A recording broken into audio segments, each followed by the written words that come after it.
Осомничен за проневера на околу 2,8 милиони евра буџетски пари после договорот за прекинување на пописот 2011. Денеска успеа да се скрие од новинарите, а да се види и да даде исказ пред обвинител. Али Ахмети, лидерот на ДУИ, утрово се појавил пред време на распит за злоупотребата на парите на граѓаните, а обвинителката Фатиме Фетаи го прифатила и го примила час и половина пред договорениот термин.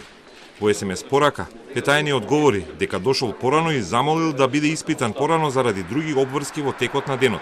Даде одбрана, траеше 1 час, ни одговори Фетаи. Таа дошла на работа во 8 часот, а 20 на минути подоцна во СЕО пристигнал Ахмети заедно со уште неколку сопартици со 4 автомобили. Бил распрашен и околу 9 часот и 30 минути, кога веќе почнале да стигаат новинарите пред зградата на СЕО, требало да излезе.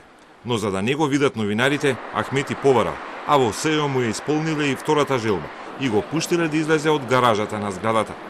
Мистериозниот распит на Ахмети завршува со брзо возење на джипот во која тој и придружба од 3 црни Ауди лимузини.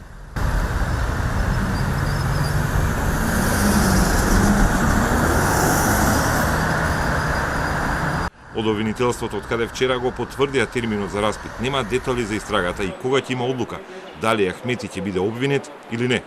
Случајот попис почива главно на така наречените бомби, кои не беа објавени во јавност, но се оформи предмет бидејќи утврди дека Никола Груевски и Али Ахмети, незадоволни од бројките добиени во првите 10 дена од пописот, решиле да го прекинат и да ги изгорат буџетските пари. Ахмети и Груевски го прекинале пописот на државен празник, на денот на востанието 11 октомври 2011. Осомничените, искористувајќи ги своите овластувања како одговорни лица, председатели на политички партии, ДУИ и ВМРО ДПМН, свесни дека поради нивните дејствија ќе настапи штетна последица, се согласиле со нејзиното настапување и ја злоупотребиле функцијата и нанеле значителна штета на буџетот на Република Македонија во износ од 175 милиони 123.909 денари. Фетаи сега го води случајот, а интересно е дека до денеска никој во обвинителството и во обвинителството за организиран криминал и корупција не бил известен дека во предпладневен термин е повикан лидер на владеачка партија како осомничено лице. За промена на терминот и подранување на распитот од двете обвинителства вела дека има пракса сведоци или други лица да бараат поради обврски распитот да им подрани или задоцни од планираното време на поканата.